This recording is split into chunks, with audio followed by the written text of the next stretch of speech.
So hey y'all, I'm back with another video. So tonight's video is yet again another Chioma Chats video podcast edition. So by the title, we're going to be talking about Young Miami basically being cooked and a crook. Side note, I am a little late to getting to this because I've been out of town the last week in DC/Maryland for my cousin's Nigerian wedding. I had a really good time, and you know Nigerians always have extravagant weddings, so I had to recuperate these last few days after a weekend full of jollof rice, drinks, partying, uncomfortable corset dresses, pestering aunties, and so forth. So I do apologize for my tardiness, but I just wanted to clarify that. Now moving on, Young Miami has been caught up in this whole P. Diddy lawsuit, as we know. And I don't even want to make this video too long because I'm sure most of y'all have seen what is going on, and it is a continuance of what we knew was coming down the pipeline. Young Miami is being accused of harassing a woman who sued Diddy with claims that he drugged, assaulted, and impregnated her over a span of 4 years. And I think it's interesting that when Lil Rod made his own lawsuit, he did name Young Miami as not a victim, but a perpetrator. And I feel like Young Miami has had the time to come out and clear her name, disassociate herself, or even tell her story if she is a victim, but she has not done that. When we got the Carisha Police podcast interview, it seems like she deflected from any accountability. She acted ignorant to everything that was going on and said it wasn't her experience, and she pretty much had no empathy or awareness of how to use her platform in accordance with all of these scandals and lawsuits. I said it months ago. I said that Young Miami was over, and some people called me a hater for that and said that I was just bitter and wishing on her downfall. But the reason why I said it was because I feel like Young Miami isn't smart enough to realize how to navigate her situation. And I'm not trying to talk down on her or call her dumb, but I feel like she doesn't naturally possess the awareness and tools and cognitive dissonance to make the right choices despite everything that's going on. So now that she's being named in a lawsuit, and there probably will be more formal charges brought against her, but also from the aftermath of the things that she has said, tweeted, posted, and the attitude she has had towards all of this. It's just inevitable. It's inevitable that she is so loyal and so money driven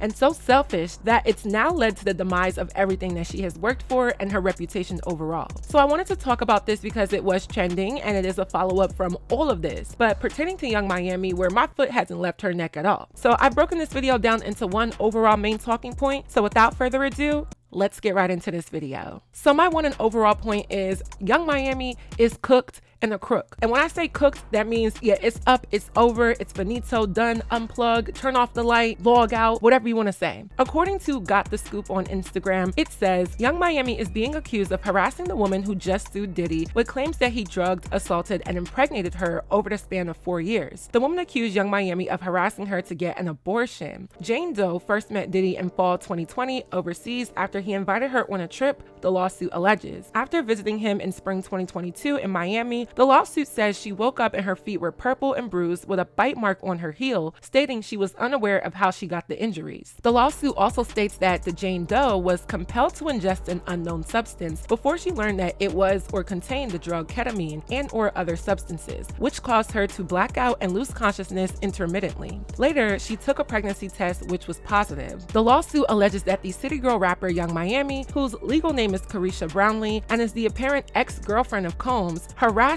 Jane Doe, repeatedly calling her and telling her to have an abortion. The Jane Doe later had a miscarriage and claimed she did not speak to Combs or members of his camp for 3 months. Now, there was another article that I saw, and people are comparing Young Miami to Ghislaine Maxwell, who was basically the co-conspirator in the whole Jeffrey Epstein case. It says, Young Miami faces lawsuit, echoing Ghislaine Maxwell's role. It's clear that justice is moving beyond the abuser, recognizing the broader networks of complicity that sustain abuse. So it says, the disturbing allegations against Sean Diddy Combs and his former partner Young Miami echo a troubling pattern seen in cases where women play roles in enabling or assisting powerful men in their abusive behavior. The lawsuit filed by Jane Doe, accusing Diddy of sexual assault, abuse, and coercion, as well as implicating Young Miami is pressuring her to terminate a pregnancy, brings to mind other high-profile cases where women have aided abusers, such as Ghislaine Maxwell's role in facilitating Jeffrey Epstein's crimes. Just as Maxwell helped Epstein lure and groom victims for sexual exploitation, the allegations against Young Miami highlight the complex dynamics of women supporting or enabling abusive men. According to the lawsuit reported by USA Today, Young Miami allegedly harassed Jane Doe by pressuring her into an abortion extortion, raising critical questions about the complicity of women in abusive systems. In Maxwell's case, her participation in Epstein's network was pivotal in sustaining his exploitation of young girls. Her presence added an air of legitimacy and trust that lured victims deeper into a dangerous web. Then it says, historically, women like Maxwell and now possibly Young Miami have been involved in perpetrating the cycles of abuse wielded by powerful men. Whether driven by loyalty, manipulation, or a desire for personal gain, these women often serve as crucial enablers, helping abusers maintain their grip on victims. The allegations against Young Miami emphasize the broader issue of how some women become instruments of control, coercing or manipulating victims under the influence of a dominant male figure.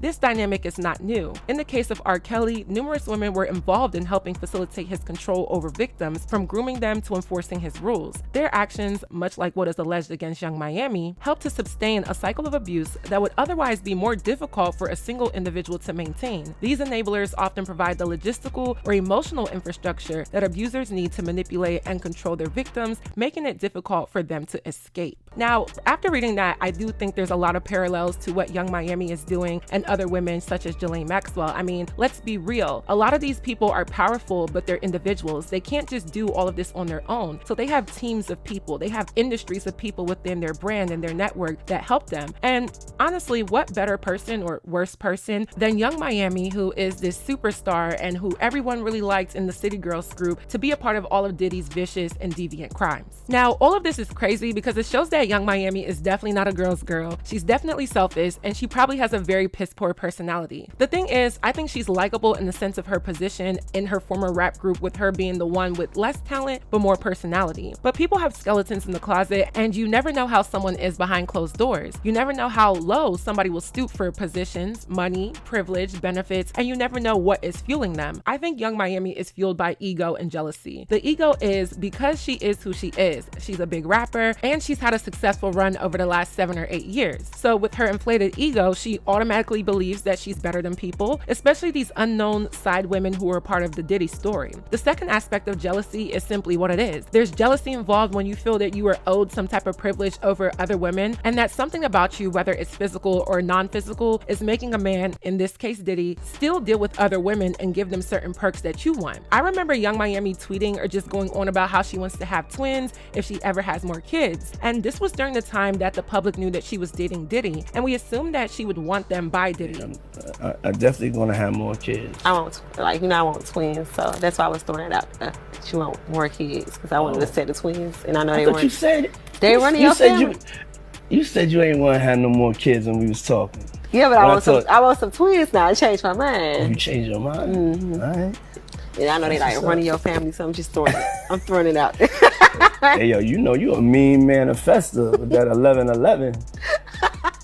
So imagine feeling like you're king of the mountain, you're in this public relationship with a billionaire, you don't really have to do as much of your career anymore because you have this resource, which is Diddy, and all you want to do is live a soft life, have some kids, and live in your privilege. But here comes along another woman who you believe isn't better than you, who isn't as famous as you, who you believe isn't as worthy as you, but she gets access to something that you are wanting. And of course, all of this is assault and abuse, so it's not like this woman got pregnant on her own terms, or it was planned, or that she was trying to trap or scheme on Diddy. This was obviously unwanted, unwarranted, and a forceful consequence from a very disturbing situation. And Young Miami probably understood that, but still couldn't have enough moral code to not only leave this woman alone, but to see who Diddy was with 2020 vision. See, the reason why I kind of critique female rap, even though I still love it, is because the messages that a lot of these women push are very detrimental in real life. There's a song called I Need a Thug that the City Girls have, and it literally says, I need a thug, sex, money, and drugs, private jet flights while I'm getting my back rubbed. Like TLC said, no scrubs, cut a check before I even give a hug. And a lot of people say, oh, it's just entertainment, it's just lyrics. A lot of people don't live by what they say, but I feel like the female rappers are a little bit more believable, not all the way, but there's reasons why Young Miami was someone who ushered this rhetoric into the world through music. She wanted the thug, she wanted the private jets, she wanted the checks, she wanted the sex, she wanted the designer and the perks, and she was gonna do that by any means necessary. So instead of doing the right thing by empathizing with the woman who was abused or even cutting ties with the abuser, she disregarded all of that for material things and for her own selfish gain. And that's not the type of woman, let alone the type of personality that should ever receive fame or fortune or good recognition. So now she's caught up in this lawsuit, which I know there will be more information to come. This story is pretty much never ending, and I don't want to report on all the things, like everything dealing with the Diddy stuff, until they start naming names of other famous people or celebrities that are involved, because that's what I'm waiting for. But I find it very off-putting that Young Miami really tried to come on the internet when all of this was said and done and act as if she's a victim or just ignorant, knowing that she was a perpetrator, that she harassed women, knowing that she turned a blind eye, and knowing that she risked her career for the sake of really nothing. So it made sense why her and JT are no longer a group. Kudos to JT for actually distancing herself, and we all now realize the reason why. Young Miami has really completely destroyed her career from being overinvested in a man who was going to do whatever he wanted to do anyway. And it's not like they were in an ethical relationship and he just cheated and got another woman pregnant. He was out here drugging, abusing, and assaulting people, and I don't believe that Young Miami never knew. I don't believe that she wasn't a willing participant, and I don't believe that she's ever going to regain this last little bit of the reputation that she once had. Now, my closing thoughts are trying to figure out who this Jane Doe is. I can respect the privacy of being anonymous, but the internet has been interneting, and people believe the person is Gina. Gina was one of Diddy's longtime girlfriends or just a woman he was involved with, and we already saw Young Miami and Gina go back and forth. And what I find interesting is when Gina did the interview with Tasha K, she definitely spoke pretty badly of Diddy. There was nothing remotely positive said. I mean, why would there be? But still, like, she was pretty adamant about him being a bad person. And being that she's been someone who's been a little bit outspoken, even though she did change her tune in another interview, I think that's why the internet is putting two and two together. And then of course, there was the back and forth with Gina and Young Miami on Twitter. I know I've recited these tweets before, but just as a brief refresher, in reference to Gina, Young Miami said,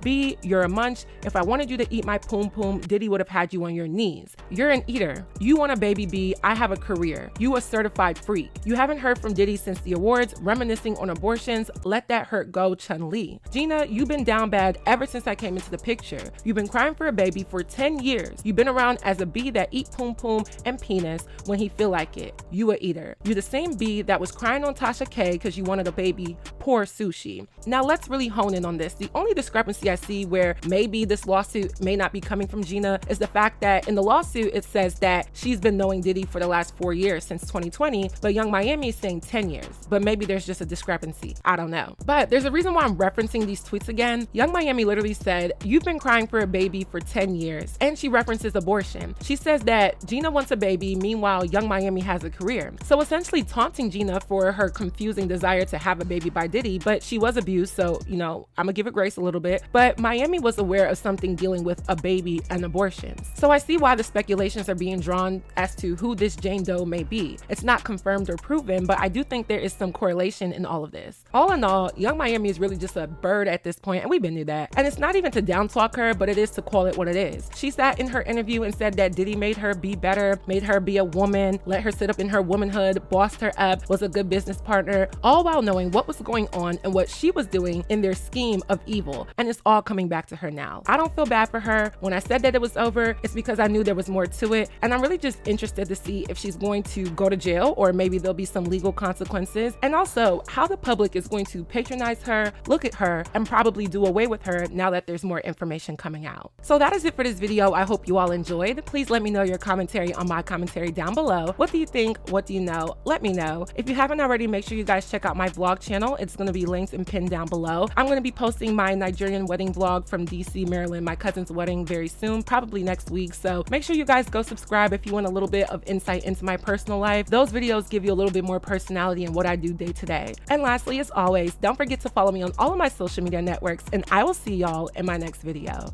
Bye, y'all. Je ne vois pas no other man. Number one, Papa, you know you're my only one. Test two, buy me everything under the sun. Toi, c'est moi, bisous on my body, love that. Yeah, we had tough times, can we rise above that? Your smile's my weakness, your body give me releases. You do my baby and